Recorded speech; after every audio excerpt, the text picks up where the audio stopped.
Most elite athletes are taught to measure everything, analyze everything, and control every possible variable. Today's guest took a very different path. Jan Hudec was never the athlete who needed every number, metric, or technical detail explained to him. He was a feeler. He trusted instinct, rhythm, and what was happening underneath his skis. He carried a playful, sometimes carefree approach into one of the fastest and most dangerous sports in the world, and it worked. Jan became the first Canadian man to win the World Cup downhill at Lake Louise. He won a second World Cup race in Chamonix, captured silver in 2007 World Championships, and at 2014 Olympic Games in Sochi, tied Bodie Miller for bronze in the Super G, ending a 20-year Olympic alpine medal drought for Canada. But those results only tell part of the story. Across a 16-year career that included 14 operations, Jan repeatedly found ways to perform when his body hurt, when his preparation was imperfect, and when he did not necessarily feel like he was ready. Today, we explore the mindset behind those performances, the difficult transition out of elite sport, the lessons that followed unsuccessful business ventures, and how Jan is now applying everything skiing taught him to family, entrepreneurship, and the next chapter of his life.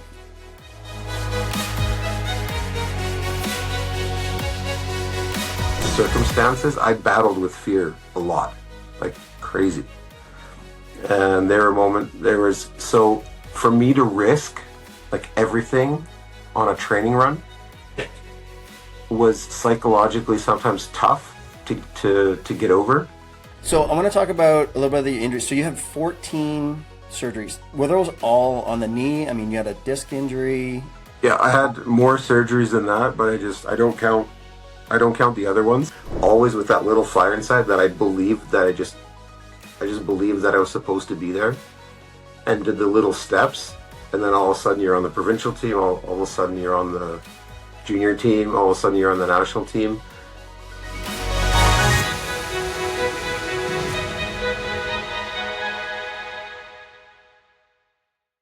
Jan, welcome to the show. Thanks for having me. Now, you told me there were days when you didn't feel particularly good, but you could still ski incredibly well. How did you learn not to let the way you felt determine the way you performed? That's definitely a loaded question. But in essence, it was everything from just the way I grew up to what I believed in my core, to my faith, you could call it. And circumstance was always just one of those things that was a given, but was a given that you can't control. And what I knew that I can control is how I see the situation, how I see myself, and how I see my talent, my preparation, or whatever else. And what I quickly learned, I mean, I think everyone in sports, but especially in a dangerous sport like skiing, you quickly learn that there are a lot of things that you can't control, and weather, and conditions, temperature. It's not like a hockey game when you're going into the arena and it's plus or minus the same degrees every single time. The ice gets a little chewed up, but it's more or less the same every time. It was just like so many variables, and I learned that really young in my career. And a lot of it was just a faith and trusting myself that was literally on the path that I'm supposed to be, and then everything else was just a byproduct of that. And man, like not feeling good. I didn't feel good a lot of the time. There was a few. Uh, my win in Lake Louise, I felt pretty good. I won the downhill 2 days in a row, so I won the training run, which then puts pressure on you. And then to to kind of back it up and win the race, that was one of the highlights of my career, because I remember I actually felt physically good those 2 days. So it kind of like makes me wonder if I would have been healthier, and obviously a few less surgeries, how I would have done. But I think this question will come back throughout our conversation. But it was just, you know, at the very, very core, it was just like brutal, brutal faith, and just knowing that you're in the place that you're supposed to be. And if you know that, then all the other stuff is just noise, and you can push through it. What's your ability to push through the noise? what's your mindset? What's your approach? Because a lot of athletes, they'll focus on a lot of those things, and somehow with how your body's feeling, the injuries, like the conditions, it's such an unpredictable sport. What is your approach or tactics for eliminating noise? Not, I guess, not just in skiing, but I guess for things that are unimportant around you. I have to say it's probably a combination of things. A lot of self-talk, and then the self-talk also varies between talking to myself and God. You can argue with yourself, and then everyone has something. Some people rely pretty heavily on their faith, but if it was like completely beyond me, and if it was like completely insane the situation, it was a lot of God talk, or where are you now, or this would be a good time to show up, and things like that. But kind of like really like talking internally, and seeing myself from the outside, like seeing my thoughts. So that's one thing, was I always was able to like process my thoughts and like see myself from the outside, how I was thinking, how I was analyzing a situation, and analyze that. Sometimes it was over analytical, but it allowed me to kind of figure out and dissect if I was over analyzing, under analyzing, or if I was analyzing the right thing. And the self-talk was extremely important. I mean, I think that's something that a lot of athletes learn anyway. You have to, because often you're alone. You're alone in a workout, you're alone in the gym, you're alone on the course, on the chairlift, and you have to dig deep. And you're like kind of alone, and you have to dig deep, so you have to talk to somebody. And if you're not talking to yourself, or to a higher power or something, then you can go crazy, or you can get lost in the noise. But for me, that was probably throughout my career, that was probably my faith, and knowing that, or believe, certainly like 100% believing that that was my destiny, got me through some like really crazy situations where you know a lot of people probably would have quit, or stopped. That's, you don't hear, at least I haven't heard a lot of athletes talk about kind of that anchor and faith and a higher power. Has that always been a part of you, or is that something newer or something that you picked up It in life? wasn't. It was actually probably when I was like around 11 or 12, a little bit younger. My parents started going to church. This was like back when we lived in Red Deer, Hmm. Alberta, Hmm. and they were on their own path, kind of their own search. Me as the kid, that my brother and I, we were kind of dragged along that search for something. And I know they experimented with all sorts of crazy stuff, and then just found a place, found a church to call their home, and found a family there, and that's kind of what gave me the foundation. And then it just stuck with me my whole life. Obviously, my life had lots of crazy ups and downs, and different, you know, if you call it straying from a path or whatever, but it's all just one massive journey. And at the end, the stuff that sticks with you is the stuff that rings the most true to your soul and to your heart. And I think it just stuck with me. And when we we'll come back to this too, probably when we came to Canada in '87, it was like a year. It was like 6 months, a year before the Olympics in Calgary. And so this was before any, like, faith or God stuff. And I was about 8 years old, I guess, almost eight, when we went to the Olympics in Calgary, and we watched the downhill. Like, we physically walked up there, walked up the mountain, watched like Pyramid Zurbriggen, or someone in a Swiss cheese suit go by. Saw him for like like literally, I remember like 5 seconds of that day. Yeah. Just a guy going by, hitting a huge jump, going so fast I barely saw what was going on. And literally that was the moment in my head where I just, as a child thinks, which is how we often should think, is naively in faith. I was just like, okay, well, that's what I'm going to do one day. That's what I'm like. When I grow up, that's what I'm going to do. And it wasn't like this big dream. It wasn't this big thing that I wrote down in like a goals book. It was like this, like this honest, childish, and naive faith that, well, that's what my, and then I think I had the fortunate blessing of no one like really destroying that dream for me. That like my dad was, my coach when I was young, but then later on I had other coaches and stuff, and I just went step by step, made it to different teams, and just always with that little fire inside that I believed that I just believed that I was supposed to be there, and did the little steps, and then all of a sudden you're on the provincial team, all of a sudden you're on the junior team, all of a sudden you're on the national team. And it wasn't like some crazy you know like hardcore mechanical goals book, for instance. It was just pure faith in the process, and that I was on the right path. And I think that's important, like I think that's for all of us, like forget sports, but I think in life it's exceptionally liberating being in a place that you believe you're supposed to be.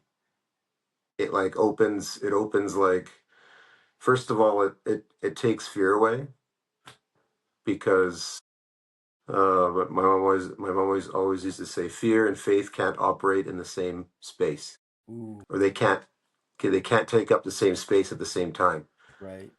And that was something that I used a lot. And even now in life, I mean, just if everything works better when you believe you're in the place where you're supposed to be. The information flows, you get downloads, you're creative. And I think that's something that was probably like the biggest anchor of my career, because if you look at it like mathematically, Yeah. it shouldn't have worked. um that was and I'm kind of like dabbling with starting to write a book now too, so I'm just and I was playing with some funny titles, but it was like, what are the odds? I was never really good at maths anyway. And it was just that, and that's just what it is, and there's so many things you can control. And I do have to say, there was always athletes, excuse me, athletes that I admired, or sometimes even was, a little bit jealous of, because they had like such a crazy like self drive.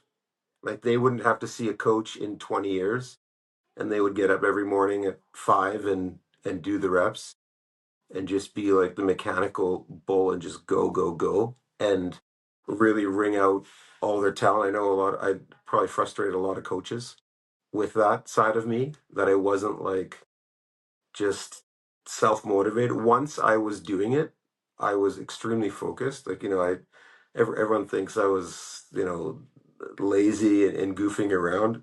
I was like, up until the rep and after the reps, like kind of like joking around, trying to make other people laugh, whatever, be funny, take it easy, just make people feel good. But as soon as I was like in the rep, in the set, I was, I would say, as focused, or more focused than anyone. And that's something that a lot of people didn't see. So it appeared weird to them that I was successful. Yeah, I can see how that would be misconstrued as, oh, you're not taking this seriously. Yeah, We're taking this seriously, but you're not. And but you found fun, you found joy, and you wanted to share that around those. And again, coming love back it. to, It's like yeah, it's not taking it too seriously. Like it's a serious thing when it's time to be serious, but outside of that, if you're not enjoying what you're doing, what are we doing here? Right? that's how I saw it. Yeah. That's how I saw it. And I don't think a lot of people understood that, because they're like, no, this is a business and we need to win, and we need to put down a result. And if you're not taking this seriously, I mean, but it worked for you, right? It worked for me. It worked for you. And it certainly doesn't work for everyone. So obviously that's always a challenge when you're in a team environment and you have guys that need that structure to feel okay. That's their I don't want to say that's their faith or their God, but for some people, structure is the guiding light. So when you have structure, it doesn't matter if you have faith or don't have faith, but for some people, just structure is like when they have structure, everything's fine. They have no fear. They have no this. And as soon as they don't have structure, it's like their world falls to shambles. Um, I don't I don't need that, but it can distract other people. People that need structure can distract me, and sometimes that's the challenge in a team environment, for sure. In skiing, at the end of the day, everyone basically represented themselves at the start. In hockey, I'm sure in a dressing room, everyone needs to work very closely together because the actual result depends on that management, and I think that's the magic I see in team sports. That's different in than individual sports. Is that you really have to put 20 different guys, 10 different guys, 5 different guys together into a team and create magic day in and day out, and that in itself is beautiful and a challenge. For us, it's like F1. I mean, the preparation of Formula One and the team and training and testing and all this stuff. But then you get into the start gate and twice a week you're completely alone. And it doesn't matter what your teammates did that week, it doesn't matter what you did. No one can speak for you but yourself. So it's a really interesting sport in that regard. And for me, I think I was very often misconcepted or misunderstood Hmm. from that side.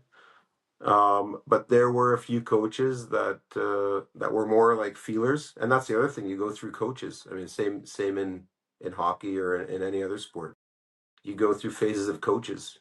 You have a coach for 4 years, and then they trade the coach out, or you get a different coach. We often had 4 year cycles, 5 year cycles, and you have a coach that's a hardcore planner, strategist, and doesn't care about anyone, not in a bad way, but he just cares about winning. Yep.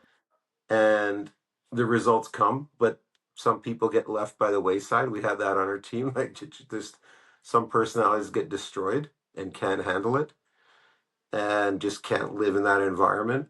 It's too hardcore or too whatever else. I survived it barely, like not physically, but I survived it, probably also because of the same reasons I survived all the injuries. I knew I was supposed to be there, and somehow got through like some of the craziest times, craziest coaching that we ever had. But then you get a coach that's a feeler, and like the structure guys are super frustrated because they feel like they're on like a ship with like literally no captain. They were like, this is insane. I don't even know what I'm doing next week. Like it was so funny. Like I'm not gonna name names. I'm not gonna That's name fine. names, but everyone on my team will probably know what I'm talking about. But just guys, and it's not in a bad way. It's just like we were all so different, and like so you get a coach that's like a feeler, and I had a really good relationship with him, and he's the one that like, for instance, we had a couple, but one of them was John McBride, who was Bodie Miller. Actually, ironically, Bodie Miller's coach. Bodie Miller's coach when Bodie went private those years, drove around in his $1 million RV. Jono was just like this crazy, fiery rancher from Aspen, and he was such a feeler. He connected on a almost spiritual level with every one of the guys, and just knew how to communicate with the different guys, and knew kind of how to like feel around. But he wasn't, and he was structured. Okay, it's not like we were on like a total loose like cowboy shit. But that's how it felt to the guys that were the hardcore structure guys. You Right. know, Yep. that's how it felt to them because everything's accentuated. So they complained when we had that kind of coach. Some of us or other guys complained when we had a different kind of coach. And that's just part of life. Like that's the thing that just like grinds you and beats the crap out of you and changes you, and it either spits you out or you jump back in and get ground up again and survive the next epitaph. And it's just like that's how the whole thing went. And like it's like that strength, that the mental toughness, just as long as you stay in, it just keeps getting stronger and stronger. And that's the tough part sometimes, Yeah. is staying in long enough to see what your real potential is. Yeah. The structured coaches, the structured athletes, they want to see linear progression. Totally. And that's, as much as we want to see training and improvement go in a linear fashion, that's not how it works. Like we don't, it's undulating and it's chaotic, but as long as there's a level of structure, but feeling when it's time to pivot or change what we're doing rather than keep forcing, square pegs in round holes. Well, this has to work That's because on true. paper it says right. Well, no, but it's not working. So let's be adaptable to. I think that would also help to your ability to adapt to situations because you're more of a feeler. And Definitely. I, I'll add to what you're saying. yeah, Sorry to cut you off, but no, exactly what you're saying is, I think the structure is a really, really important starting point, because here's that's I think that's the alchemy of like sports and business, is you need the structure to develop something. You need the structure as a roadmap, because without it, you're literally a boat sailing with no captain. And if you're lucky, you hit a couple treasure maps, but you probably won't. You'll probably end up at sea. Um, but the alchemy comes when you have the structure, you have a roadmap that you're like committed to. mhm, But if the right pivot comes, you're able to pivot without your world falling apart. yeah, And that is like, I think that's the magic.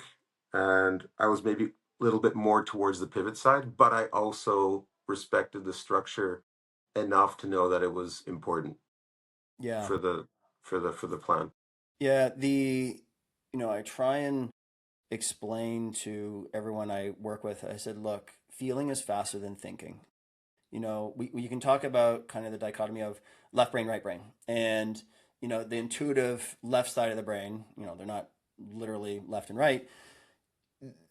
The subconscious can process like 1,000 pieces of information per second. Which is The crazy. logical brain can, I think, 5 to 7, right? But it's slower, and but building on a framework of understanding and structure allows free thinking into a structure. Yes. Like Yeah, totally. you have to blend them. You can't be so rigid Totally. where you're like, no, this is how it has to be, and we don't deviate from this. I'm like, but that's not reality. Reality throws so many different variables, and as much as we try and control variables, it's impossible. You don't Totally. know, right? Oh, you didn't hit that turn like you did in practice. Well, you better figure it out, and you got to think instantly of like, okay, my approach needs to be slightly different for the next one to make up this time, or so I don't scrub this run or I don't crash. Totally. Totally. It's exactly what you said. Basically, the preparation allows you the free will to perform with your heart when the performance comes. Otherwise, you're scrambling. If you don't prepare at all, you show up and you're like, if you're lucky and you hit like a light moment, like a fifth dimensional moment, then okay, maybe you'll pull something off. But the more, I mean, and this is the purpose of practice and training, is like the more you practice and train, then it becomes automated. And then if you allow the heart to take over, the feelings, the soul to take over, then that's when the magic happens. And it's like music. Music is the same. Obviously, musicians, live performances, this, that. Um, it is magical. And it is a type of alchemy, because you have to use both sides of the brain. You have to use one side more when you're preparing, then you have to use both, then you have to switch to one side completely, and it really is. I think it really is magic. And for some people, it's hard to switch from one side to the other because they just feel like this is their identity. I need to be, this is who I am. I just need to practice and practice and practice. Some people practice till to death and then don't perform. Like we had lots of guys. Again, I'm not going to mention any names, but and not just in within our team, but you see, we call them the best trainers in the world, Yep. or the best. Yep.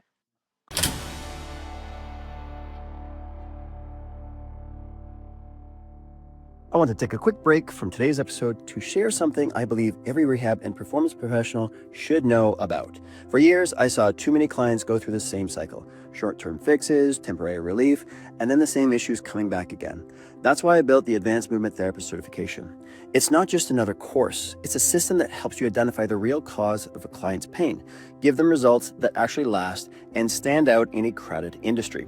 You'll get practical tools and strategies that you can take straight into your sessions so you can help people get better faster. If you're ready to become the go-to clinician in your community, head to amtcertified.ca to learn more. That's amtcertified.ca. Your clients will thank you.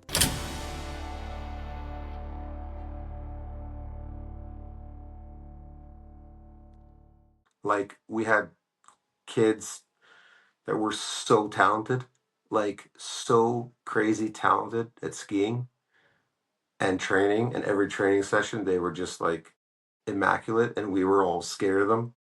But I just knew when I came to the start and the TV cameras were on and thousands of fans or whatever, it didn't even have to be thousands of fans or TV cameras, but just when it came to like the pressure of the moment, I I loved like kind of like on one side like crazy pressure. It just woke something up inside of me that it was, well, I'm a Leo, so that's probably why. It was like my time to like, stand on the edge of the rock and like I don't have any hair, but have my hair flow and everyone clap and clap and do the thing. So maybe that's it. But it's just like, some of these guys were just came to that moment and were paralyzed and couldn't do it. And I felt, I mean, that's it's a reality, but it's terrible. And for me, man, I had performances where guys hated me, I'm sure. I'm not going to mention any names either, but like Okay. there were guys that hated me because we'd be training together, and I'd take it seriously because I was working online, working on timing certain things.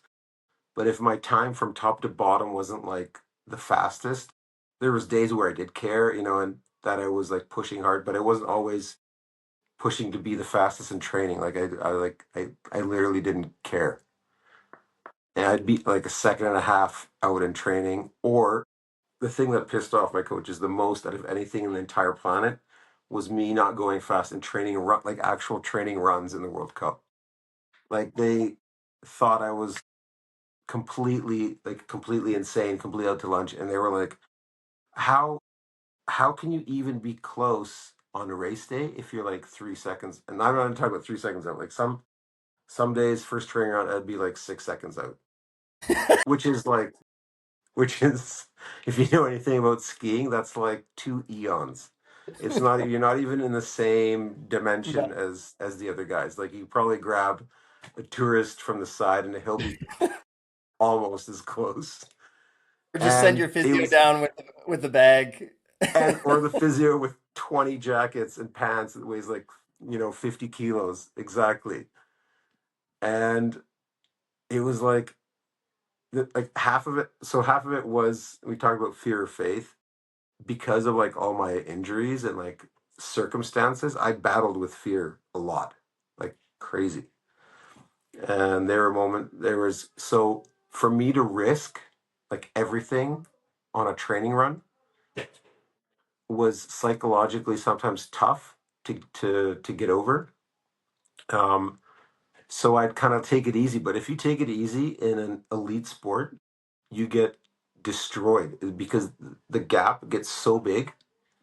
Like the elite level in any sport is so high that if you're just out of that zone a little bit, you look like a tourist. You just get absolutely crushed by everyone else because everyone else is pushing, everyone else is in their prime. So some of these I'd be like 6 seconds out, 3 seconds out, like the day before the race, and the coach is like, "Well, you might as well just go home. Like this it makes absolutely no sense." And then like bam, like a top 10 or like a sixth or a fifth or something, like 5/10 out or whatever, a second out closer. And it wasn't always like this. It probably isn't the way I would have wanted my career to go, but it was like a constant battle of like fear, fear and faith, fear and faith. Like I knew the preparation was good, but I also kind of knew my body wasn't good. And that was the biggest challenge with me, is like convincing myself that I was fit enough to race the line that I knew I needed to race to be fast. Because I was like, man, if I come in here and I take that line, I hope my knee holds. Some like that's literally Yep. thoughts that I would have. Yep. Well, it's And letting go in the yeah, moment. just letting go, letting go. So it was a constant battle of this, but that's definitely a whole other subject too. Is the battle of fear and faith, and it was confidence. I mean, confidence, faith, whatever. But it's daily. Like people think that athletes, when you're at the top of the game, you're just like always confident, everything's perfect.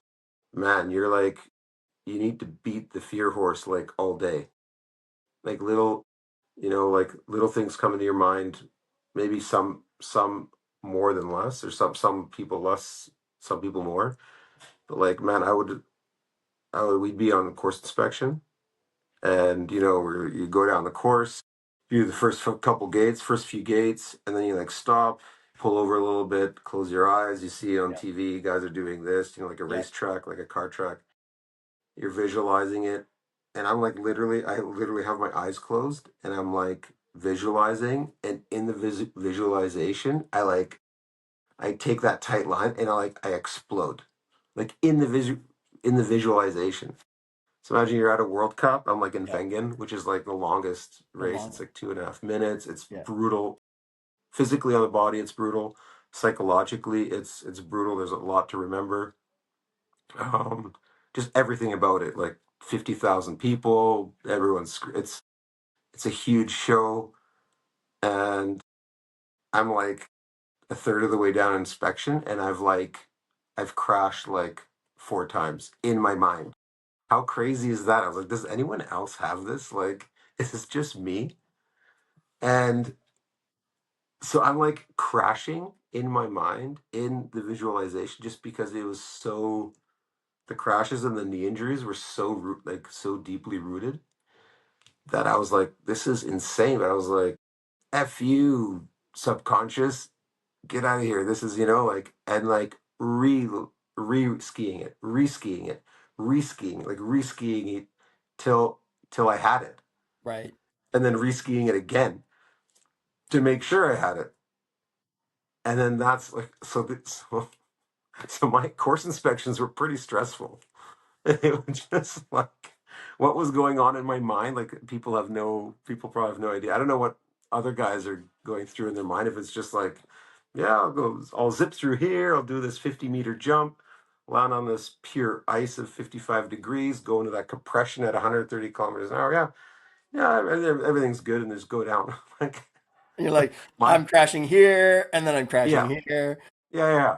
At least you got your So crashes out of the way yeah, yeah. before Well, you went for down, the for right? the most part, for the most part. But then I also have, I would say, like photo. I would say close to photographic memory. So once I looked at the course that week, once that probably plus because I also skied like 100 times in my mind because of all the crashes, so I knew the course pretty well by the first inspection. Um, the third inspection, that was another thing that frustrated the coaches. I was like, Bodie didn't stop either. Bodie, his last inspection, the first inspection takes an hour and a half. The last inspection, without breaking the rules, you're not allowed to literally ski on the course inspection, but without literally skiing the line, he would do a course inspection 4 minutes, 5 minutes. The race is 2 minutes. So almost skiing the course, not stopping at anyone, not talking to anyone. And Yeah, that's how I like to do it too, because it sure. was just, okay, I know where I'm going. I want to see this thing a little faster and stop and talk. I also talked to everyone and I was like friendly. So it was just like, it was a distraction for me. The longer I was on the course, the longer I had a chance to be distracted, right? So it was just, oh man, coaches had a tough time with me. It was tough. Where did Panda come from? Where did the nickname Panda? So that actually came from John O. McBride, and at the time we had, similar aged kids. He had three kids and or two kids, three kids, and I had my son Oakley at that time was growing up, and we were watching Kung Fu Panda a lot, and it was it just everything came together, and it was actually in Vegas. Everything came together. It was the first year that they changed some like crazy rule about the helmets, like that our old helmets weren't safe, which I get because they were like this thin. They were literally nothing. We're going, 140 kilometers an hour on ice. Um, and the companies were struggling with the new rules. And some of the helmets were like insanely big. Like that what we thought. They were just like huge compared to what we had the years before, and they looked ridiculous. And we were making fun of them. We're sitting in the lodge, and I was on Alpina at the time, and they made this helmet that was just like humongous, and it was white and black. And we had, I was getting ready, and I wasn't, I didn't have the chiseled six pack like Eric Gay had. I was, a downhiller and speed belt we called it. Well, Um, it's a I gravity was sport, right? I So was it it was a gravity helps with the sport. I wind was fit resistance. It's filling in the gap there. Like, exactly. yeah, man. And the problem is that was also the year that we started wearing the really big back protectors. And kind of like in motorcycle racing, you have the spine protector, and the ones in skiing were really robust.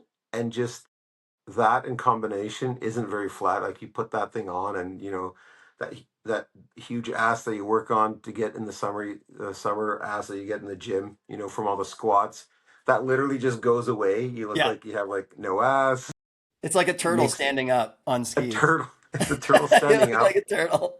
Your torso, yeah, exactly. It's just big, just a huge torso with legs, and it's just. And I had this helmet on, and he just combined. Like I said, he was a feeler, and he just saw me in the lodge, like joking around, kind of sitting there, laying there, getting, looking lazy, getting ready for the race. And he's like, you know what? You're a panda. You're a panda. And the whole thing just kind of made sense, like every good nickname. Hmm. And because it made sense, and it made sense to everyone around me, doesn't have to make sense to you. It has to make sense to everyone around you. Yeah. And it just stuck. And it just ended up, yeah, till now, people call me Panda, and even outside of skiing, people call me Panda, and it's and it's kind of like a metaphor for kind of my career and my approach too. Is it's from the outside, it's a funny and cute and ridiculous name like Panda, and it's exactly that. It's like kind of a weird, funny, lazy mammal that just like jokes around all day and like falls out of trees. Um, but if you dig deeper, and this was like the whole Kung Fu Panda analogy, it's like that's how Po was in the movie. But when it came time to fight, and he actually followed his faith and found his destiny, he kicked ass, Yeah. Yeah. and No, he it's just needed to get in that mind frame, get the self confidence to go to where he was supposed to be, and that's why the analogy was so good and it was so right on. So that's the panda. yeah, it was, when I heard that, I'm like, oh man, that's 100% accurate. It's it's so fitting to your personality, but then also like anybody who's seen those movies, like you said, Poe shows up when it needs to show up. Like in training, very food driven, and it's kind of Very you're like he's food driven. clumsy, and you're like what? And then all of a sudden Yeah, yeah, he's doing full splits, 6 feet yeah, off the ground because he yeah. wanted a cookie. That's yeah, totally, totally. That's how I felt. That's basically when the world when the races when the big races came. I was like, wow, that cookie. That's a good looking cookie in the finish. And that's it. It's really simple. Men are really very easy to dissect. That was it. Food driven, performance driven, very easy. Uh, that's funny. So I want to talk about a little bit of the injuries. So you had 14 surgeries. Were those all on the knee? I mean, you had a disc injury. Yeah, I had more surgeries than that, but I don't count the other ones. Okay. There's about five of those, but 14 is just the knees, Wow. and 13 is on the right knee and one on the left.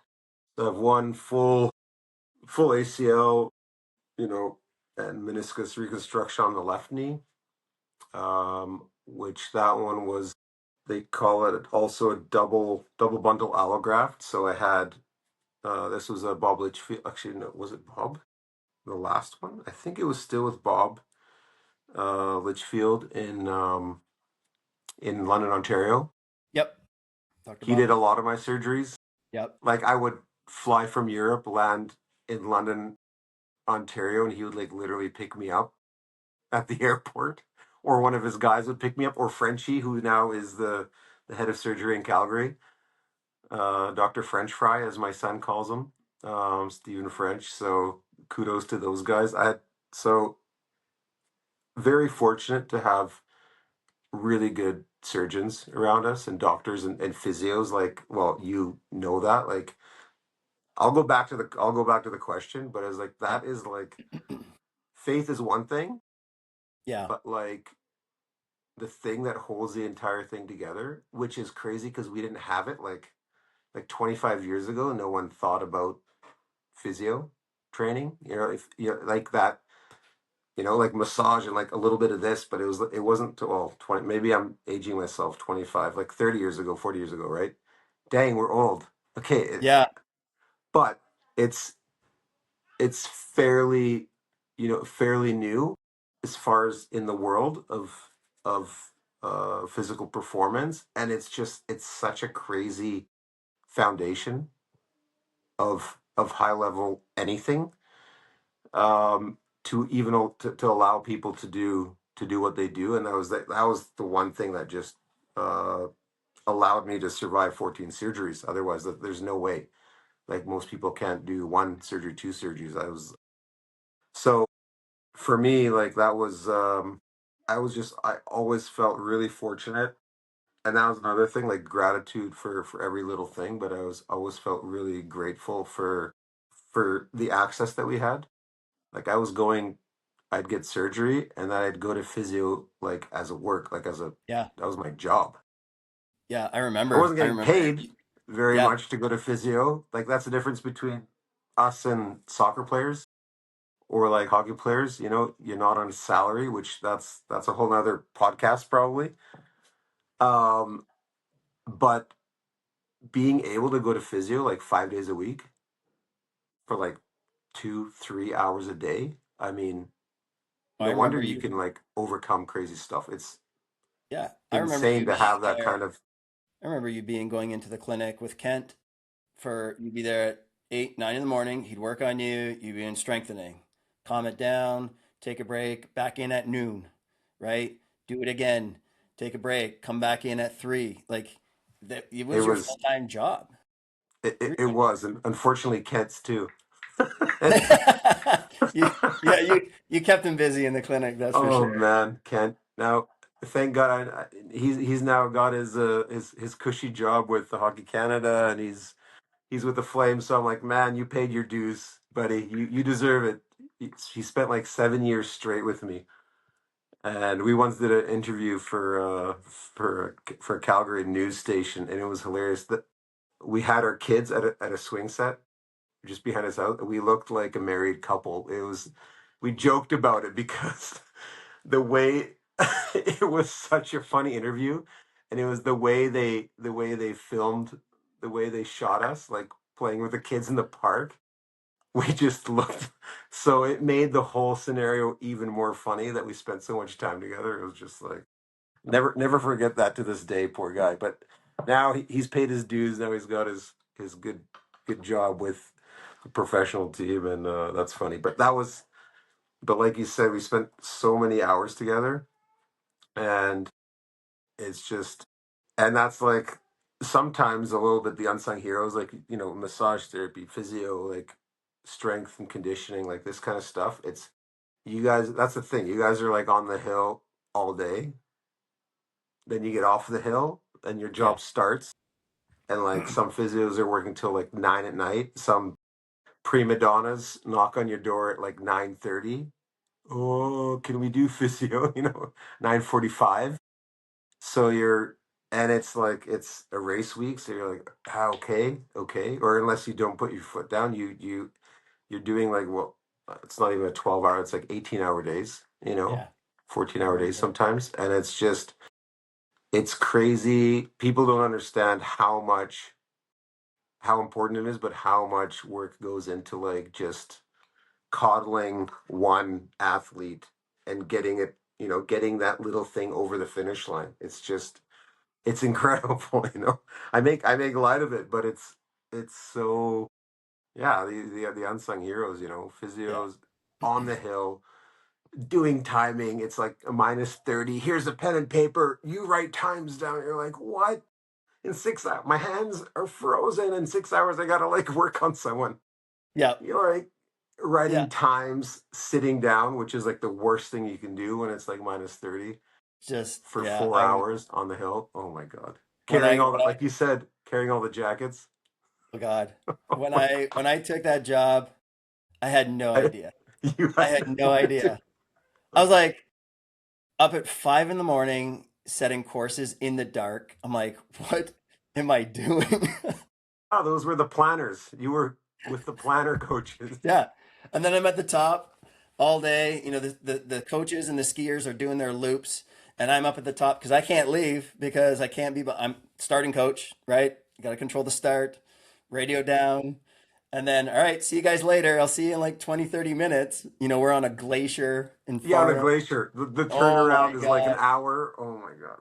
It's crazy. Oh God. I was like, okay, I'm paying my dues. This is And good. everyone at home is like, "Oh, you get to go to Switzerland, Yeah. hang out yeah, yeah." Mm, But yeah. at 4,000 meters with When no the one, weather is nice, you're like, yeah, this isn't too bad. But when it's blistering cold, -30, you're like, this sucks.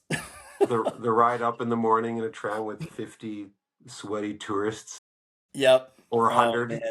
tra- Oh, jammed into a gondola into a tram. It's like, yeah, but it's a good life. It's a good life. it was a great experience. I appreciate everything that I got from it. Yeah. Um, you know, to I don't think you knew this, but I didn't ski when I took the job. No.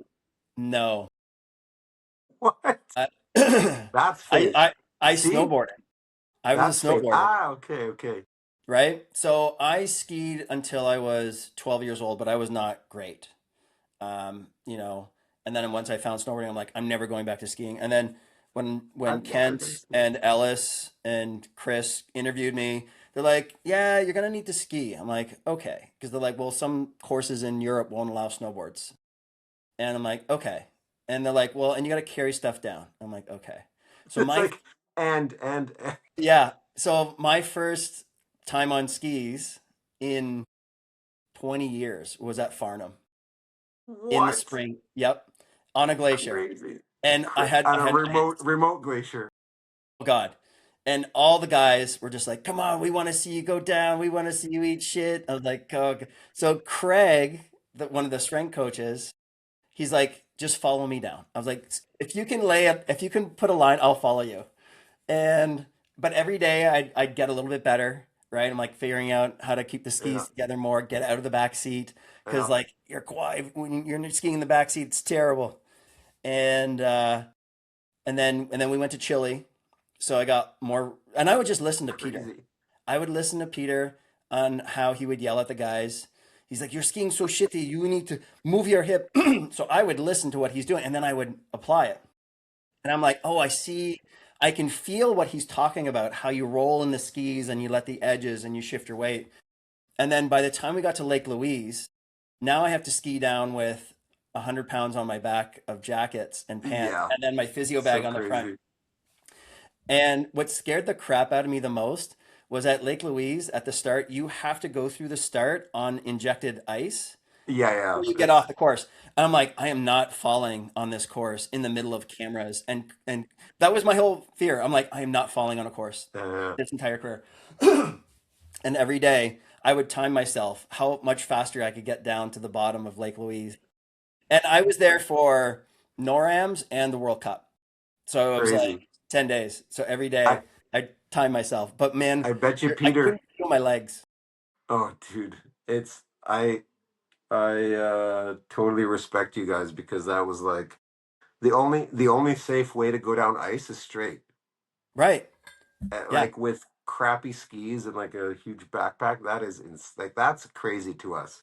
And I'm So not as, and I don't ski. Like I was never a skier. And I had to learn it really damn quick.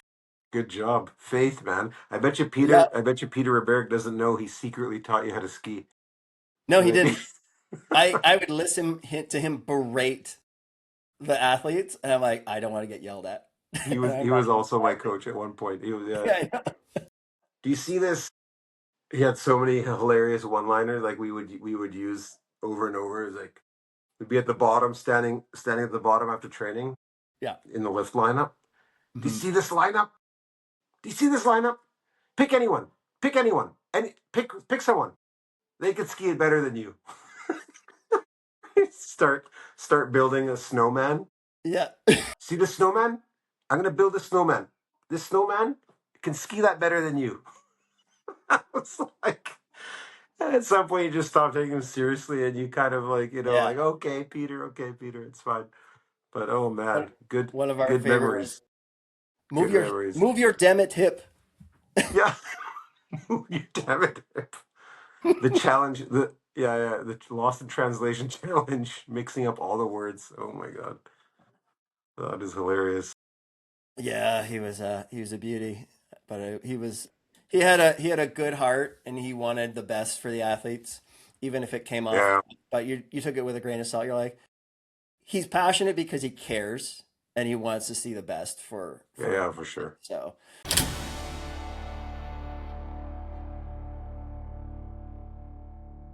We're going to leave part one right there. What I love about this conversation with Jan is that underneath all the wins, injuries, and stories, there's this recurring battle between fear and faith. Learning what you can control, trusting your preparation, and finding a way to perform even when you don't feel your best. And in part two, we go even deeper. Jan takes us inside what he calls getting his race brain back after injury. The visualization, the self-talk, the comebacks, and ultimately the unbelievable series of events that led to his Olympic bronze medal in Sochi. That story alone is worth coming back for. This is Staying Relevant. I'll see you in part two. Thanks for listening to this episode of Staying Relevant. If you enjoyed it, check out the AMT certification at amtcertified.ca, where we help clinicians and coaches get better results faster. Don't forget to subscribe for more episodes and share this with a coach, clinician, or athlete who needs to hear it. Until next time, keep learning, keep growing, and keep staying relevant.